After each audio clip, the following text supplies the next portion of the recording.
అందరికీ నమస్కారం అండి. ఈరోజు మనం డి విద్యేశ్వరి గారు రచించిన ఎందుకైనా మంచిదని అనే ఓ చక్కటి కథను విందాం. ఇక కథలోకి వెళ్దాం. ఈ అతి జాగ్రత్తతో చచ్చిపోతున్నాను. ఇంకా ఈయన్ని వదిలేస్తే తప్ప నేను సుఖంగా బ్రతకలేను. ఆ రోజుకి ఏ 26సారో సునంద ఇలా అనుకోవటం. భాస్కర్ రావు మాత్రం సోఫాలో కూర్చొని నిశ్చింతగా పేపర్ చదువుకుంటున్నాడు. కసిగా చూసింది అతని వైపు. పొద్దుటికి పొద్దున్న స్కూల్ బస్ అందుకోవాలని తొందరపడుతున్న పిల్లలిద్దరిని గుమ్మం దగ్గర ఆపి, పుస్తకాలన్నీ సరిగ్గా సర్దుకున్నారా? పెన్ను, పెన్సిలు, రబ్బరు అన్నీ బాక్స్లో ఉన్నాయా? టిఫిన్ బాక్సులు పెట్టుకున్నారా? అంటూ ఎంక్వైరీలు మొదలుపెట్టాడు. వాళ్ళన్నీ పెట్టుకుంటారు, రోజు అడుగుతారెందుకు? విసుగ్గా లోపల నుంచి అరిచింది సునంద. నువ్వన్నీ లైట్గా తీసుకుంటావు నందా. ఏది లేకపోయినా ఇబ్బంది పడేది పిల్లలే. స్కూలేమో బోలెడు దూరం. వాళ్ళేదైనా మర్చిపోతే ఎలా? పిల్లల్ని పంపించి లోపలికొస్తూ సమాధానం చెప్పాడు. వాళ్ళేమైనా పసిపిల్లలా? నిన్న మొన్నటి నుంచి స్కూల్కి వెళ్తున్నారా? నాని 9th, బుజ్జి 7th వచ్చారు. అయినా రోజు పొద్దునే చెక్ చేస్తారుగా, ఇవాళెందుకు చేయలేదు? బస్సు వెళ్ళిపోతే మీరు స్కూల్లో దింపుతారా అంటూ విసుక్కుంది. అన్నింటికీ అంత విసుగెందుకు? ఇవాళ స్కూటర్ తుడుచుకోవడం వల్ల ఆలస్యమైంది. భాస్కరానికి కూడా చిరాకొస్తోంది. తను అన్నీ పద్ధతిగా ఉండాలని జాగ్రత్తగా ప్లాన్ చేస్తాడు. ఈ సునందకి దేని మీద శ్రద్ధ ఉండదు. ఎందుకనో. ఆడదై ఉండి అంత నిర్లక్ష్యం ఏమిటో అనుకుంటాడు. ఒకసారి చెప్తాము, 2 సార్లు చెప్తాం. వినకపోతే వాళ్లకే నష్టమని వాళ్ళకి తెలియాలి. వెనకాలే అన్నీ అమర్చి పెడుతుంటే ఎప్పటికీ వాళ్ళకి బాధ్యత తెలియదు. వాళ్ళకేం కావాలో వాళ్ళు చూసుకోలేక బాధపడతారు. అలా అంటే భాస్కర్ ఒప్పుకోడు. మనకున్నది 2 పిల్లలు. ఇద్దరిని చూసుకోలేమా? అదేదో పెద్ద పని అన్నట్లు తప్పనట్లుగా మాట్లాడతావే అని వాదిస్తాడు. వాళ్ళ మధ్య ఈ వాదం ఎప్పటికీ తెగదు. ఇంట్లో ఉంటే భాస్కరం ఏదో ఒకటి సర్దుతూ దులుపుతూ ఉంటాడు. ఏదీ పద్ధతిలో ఉంచదని సునంద మీద సనుగుతూ ఉంటాడు. ఇక బయటకు వెళ్లాలంటే అదొక యజ్ఞమే. పిల్లలు చిన్నగా ఉన్నప్పుడు నలుగురు స్కూటర్ పైనే వెళ్లేవారు. సునంద ఇల్లు తాళం వేశాక భాస్కరానికి ఏదైనా అనుమానం వస్తే అంతే. తాళం తీసుకుని లోపలికెళ్లి gas stove, geyser, fridge, motor అన్నీ ఆఫ్ చేసి ఉన్నాయో లేదో మళ్లీ చూసొస్తాడు. అప్పటిదాకా సునంద పిల్లలు బయట వెయిట్ చేస్తూ ఉంటారు. ఇలా తరచూ జరుగుతూ ఉంటుంది.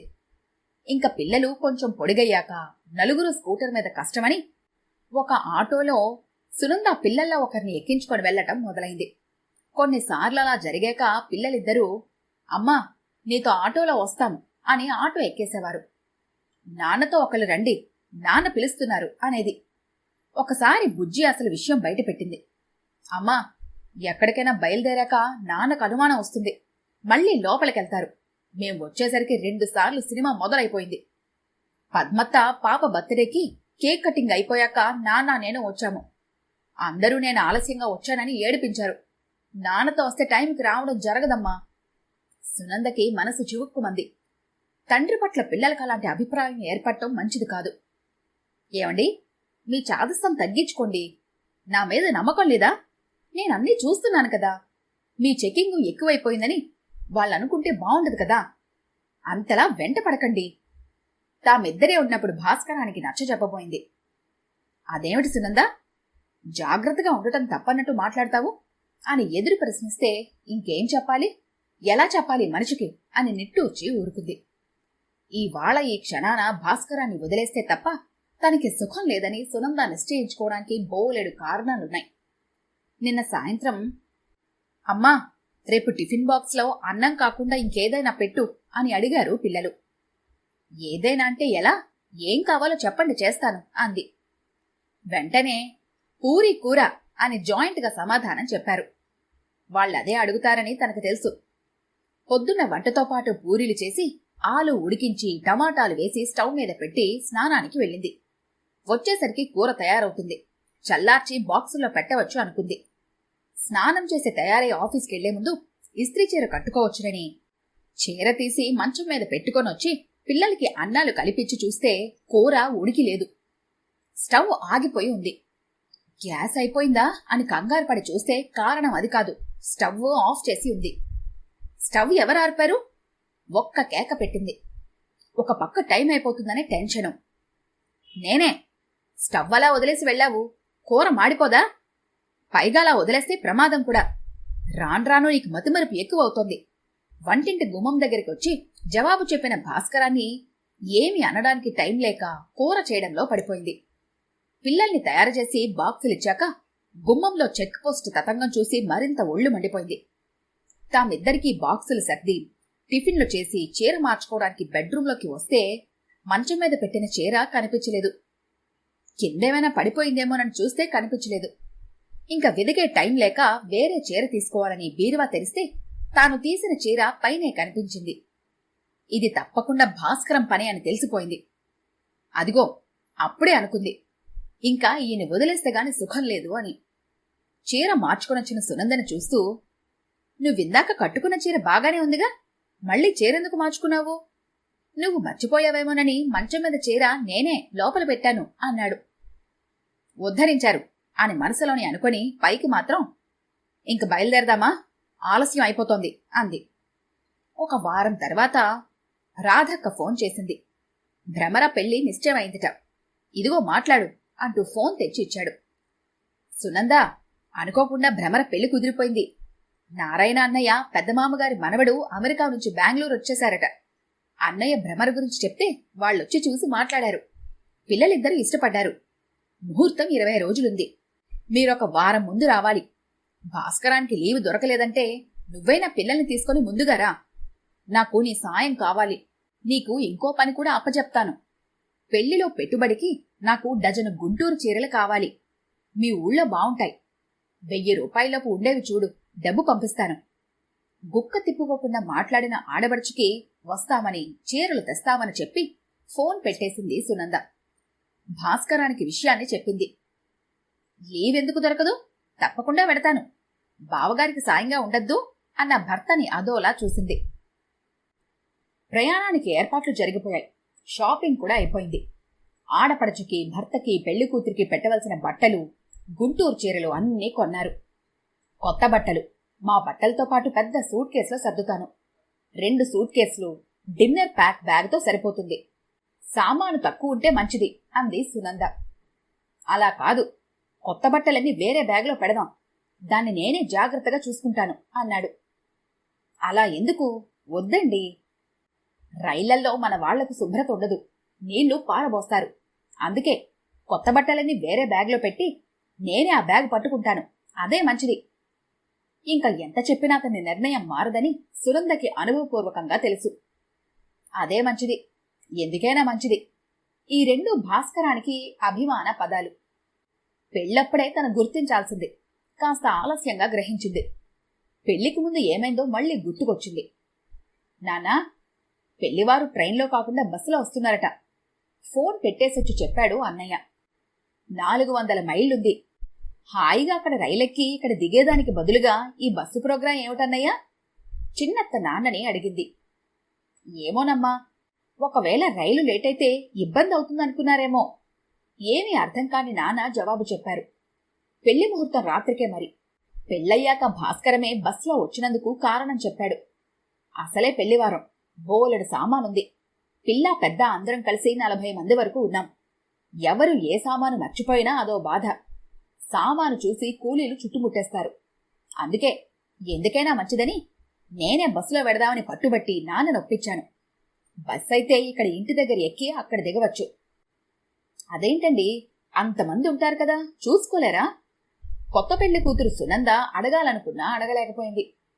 3 రాత్రులు నిద్రలేక, అందులో 2 రోజులు బస్సు ప్రయాణం. ఒళ్ళు హూనమయ్యి పెద్దవాళ్లు ఎంత బాధపడ్డారో భాస్కరానికి తెలియలేదు. కాదు, తెలుసుకోలేదు. ఇంకా ప్రయాణాలంటే ఎందుకైనా మంచిదంటూ గంటన్నర ముందే బయలుదేరదీస్తాడు. ట్రాఫిక్ జామ్ అయితే, ఆటో ట్రబుల్ ఇస్తే అంటూ ముందుగా వెళ్లడం మంచిదని కాళ్ల కింద మంటలు పెట్టేస్తాడు. ప్రయాణం రోజు రానే వచ్చింది. వచ్చాక భాస్కరం ఎలాగో చెక్ చేస్తాడని తెలిసి సునంద గీజర్, మోటార్ వగైరాలన్నీ చెక్ చేసి అన్నీ సర్దిపెట్టి 2 గంటల ముందే సిద్ధమై కూర్చుంది పిల్లలతో సహా. ఆ రోజు ఆఫీసులో అర్జెంట్ మీటింగ్ ఉంది. 1 గంటకల్లా వస్తానని చెప్పి వెళ్లాడు. ఇంకా రాలేదని చూస్తున్నాను. భాస్కరం లేటైందని విసుక్కుంటూ రావటం, ఆటోలు పిలుచుకొని బయలుదేరటం ఉరుకులు పరుగుల మీద జరిగింది. ఆ రోజు వింతల్లో కల్లా వింత. వీళ్లు ప్లాట్ఫామ్ మీదకి రావటం, రైలొచ్చి ఆగడం ఒకేసారి జరిగాయి. పరుగులు పెట్టి కూలీవాడిని ఉరకలు పెట్టించి కంపార్ట్మెంట్లోకి వచ్చి పడ్డారు. సూట్ కేసులు 2 సీటు కింద సర్ది అప్పుడు గమనించాడు భాస్కరం తన భుజానికి ఉండవలసిన కొత్త బట్టలు పెట్టిన బ్యాగు లేదని. సునందా, బ్యాగ్ ఏది? నువ్వేదైనా కింద పెట్టేశావా? సునంద గుండె గుభేలు మంది. అదేమిటి, ఇంటి దగ్గర నుంచి ఆ బ్యాగ్ మీరే దగ్గర పెట్టుకున్నారుగా? ఇద్దరూ కింద పైన పక్క బర్తుల మీద వెతికారు. ఎక్కడా లేదు. కూలివాడేమైనా ప్లాట్ఫామ్ మీద వదిలేశాడా? రైలెక్కుతుంటే బ్యాగ్ జారిపోయిందా? కంగారుగా తలుపు వైపు పరిగెత్తారు. వెనక నుంచి సునంద వద్దు వద్దు అని కేకలు వేస్తున్నా వినిపించుకోకుండా తలుపు వైపు పరిగెత్తి ప్లాట్ఫామ్ మీదకి దూకాడు. సరిగ్గా అప్పుడే రైలు కదిలింది. ఆ ఊపికి బోర్లా పడిపోయాడు. సునంద కేకలకి ఎవరో గొలుసులాగారు. దిగి వెనక్కు పరిగెత్తుకొచ్చింది. అప్పుడే పోలీసొచ్చి గొలుసెవర్లాగారు అని ఎంక్వైరీ మొదలుపెట్టాడు. నెమ్మదిగా లేచి డోక్కుపోయిన మోకాలు మోచేతులు చూసుకుంటున్న భాస్కరం కన్నా ముందు సునంద తేరుకుంది. మా వారు రైలెక్కుతూ పడిపోయారు, నేనే లాగాను జవాబు చెప్పింది. ఇన్స్పెక్టర్ ఒకసారి ఇద్దరినీ చూశాడు. ఏమిటమ్మా, ట్రైన్ ఎక్కేటప్పుడు జాగ్రత్తగా ఉండద్దా? పైగా చదువుకున్న వాళ్ళు కూడా. చిరాగ్గా చిన్నగా హెచ్చరించి వెళ్ళాడు. రక్షించాడు అనుకుంటూ పిల్లలు ఏమయ్యారు అని చూసింది. తోటి ప్రయాణికులు సాయం పట్టి పిల్లల్ని సామాన్లని దింపినట్టున్నారు. ఇద్దరూ చెరో సూట్ కేసు లాక్కుంటూ రావటం, రైలు కదలటం కనిపించింది. భాస్కరం అప్పటికి సునంద భుజాన్ని ఆసరా చేసుకుని కాలు జాడించుకొని నిలబడ్డాడు. అలా దూకేమేమిటి నాన్నా అని బుజ్జి, దెబ్బ తగిలిందా నాన్నా అని నాని ఇద్దరూ వచ్చి అడిగారు. తల ఇటు తిప్పిన సునందకి ఆటో డ్రైవర్ ఎర్ర బ్యాగు పట్టుకుని పరిగెత్తుకు రావటం కనిపించింది. మేడం, సారు ఇది నా కాళ్ళ దగ్గర పెట్టారు. ట్రైన్ ఇంకా కదిలి ఉండదని వచ్చాను. ఏమైంది సార్, ట్రైన్ ఎక్కలేదు? అడగడం చెప్పడం ఒకేసారే చేశాడు వగరుస్తూ. అప్పటికి భాస్కరం నిటారుగా నిలబడ్డాడు. ఒకళ్ళకైనా బ్యాగు గుర్తులేదు, అందుకే ఎందుకైనా మంచిదని అన్నీ నేనే జాగ్రత్తగా చూసుకుంటాను కోపంగా అన్నాడు. భుజానికి బ్యాగుండగా వెనకాల నలుగురు కూర్చోవటం కష్టమని తనే ఆ బ్యాగు డ్రైవర్ కాళ్ల దగ్గర పెట్టాడు. సునంద ఆ విషయం గమనించలేదు. టైం అయిపోతుందన్న తొందరలో బయలుదేరిన దగ్గర నుంచి ఆ బ్యాగు బాధ్యత తనదే అన్నట్టుండే ఆమె దాన్ని గురించి పట్టించుకోలేదు. అయ్యో అమ్మా, మనం తెచ్చుకున్న పులిహోర పెరగన్నం రైల్లోనే ఉండిపోయాయి. బుజ్జి ఆర్తనాదం చేసింది. ఇప్పుడేం చేద్దాం? నాని ప్రశ్న. అప్పటికి రైలు ప్లాట్ఫామ్ వదిలేస్తోంది. నిట్టూర్చుంది సునంద.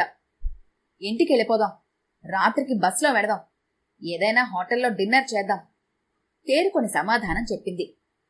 మళ్లీ కూలీకి సామాను అప్పచెప్పి ఆటోవాడితో కలిసి భర్తకి భుజాన్ని ఆసరగా ఇచ్చి ముందుకు సాగింది పిల్లలతో సహా. ఒక చేత్తో సునంద భుజాన్ని పట్టుకుని మరో చేతికి బ్యాగు తగిలించుకుని, ఈ సునందకి ఇంత జాగ్రత్త లేదెందుకో అనుకుంటూ అడుగు ముందుకు వేశాడు భాస్కరం. సూట్ కేసులు 2 మొత్తం బట్టలు సర్దేసుకుని ఉంటే ఇంత ప్రమాదం జరిగేది కాదు, డబ్బు నష్టం ఉండేది కాదు. ఎందుకైనా మంచిది అంటూ అతి జాగ్రత్తకు పోయే ఈ మనిషిని మార్చగలనా ఈ జన్మలో? ఆటోలో కూర్చొని భాస్కరాన్నే చూస్తూ ఆలోచిస్తోంది సునంద. ఈ కథ కనుక మీకు నచ్చినట్లయితే లైక్ చేయండి, షేర్ చేయండి. మరిన్ని ఇంట్రెస్టింగ్ కథల కోసం మా ఛానల్ని తప్పకుండా సబ్స్క్రైబ్ చేసుకోండి.